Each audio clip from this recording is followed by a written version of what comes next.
Moi, c'est Ibrahim Malé, trésorier au Conseil de l'Ordre des ingénieurs Conseil du Mali. Comme vous l'avez vu un peu dans les différents échanges, il y a un grand besoin de parler le même langage.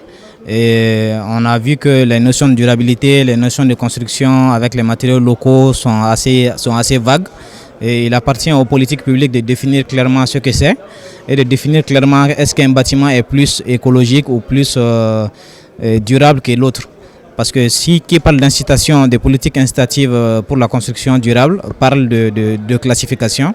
Il faudrait que plus on construit durablement pour les générations futures, plus on puisse être récompensé de ce fait. Donc c'est dans ce cadre-là que pour pouvoir élaborer des politiques qui incitent les gens à travailler dans ce sens, il faudrait carrément arriver à une classification, donc forcément une labellisation qui puisse dire que tel bâtiment qui est ventilé normalement et qui n'a pas besoin de beaucoup d'énergie ou tel bâtiment qui est moins cher, qui est plus accessible aux populations et puisse être labellisé, peut-être de manière territoriale, parce que comme il a été dit, un label à Bamako ne peut pas être peut-être le même à Tombouctou, où on va peut-être dire de construire dans d'autres types de matériaux. Donc voilà un peu ce que ça veut dire le terme labellisation.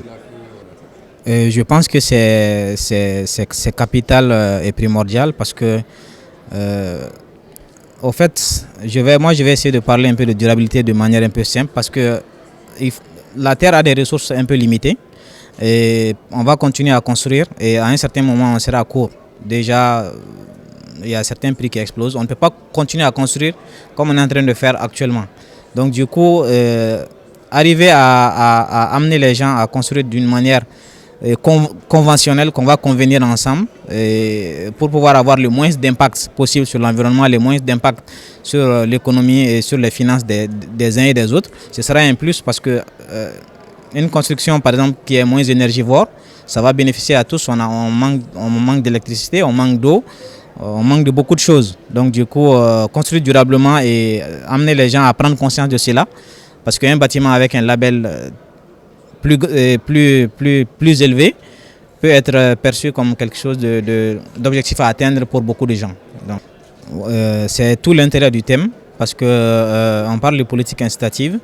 Les habitants ne viendront pas tout seuls pour pouvoir. Il faudrait qu'ils aient un bénéfice dedans, un bénéfice avéré et qu'ils puissent aller.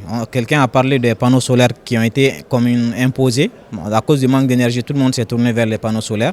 Mais si on développe assez les notions de construction durable avec les techniques qui sont avérées et qu'on construit des bâtiments types et qu'on puisse voir qu'on a quand même une efficacité, on a un gain à avoir en construisant durablement, je pense que la population va s'intéresser toute seule et on peut arriver à des résultats qui vont être incroyables parce que la population est assez résiliente et on s'adapte assez bien au changement.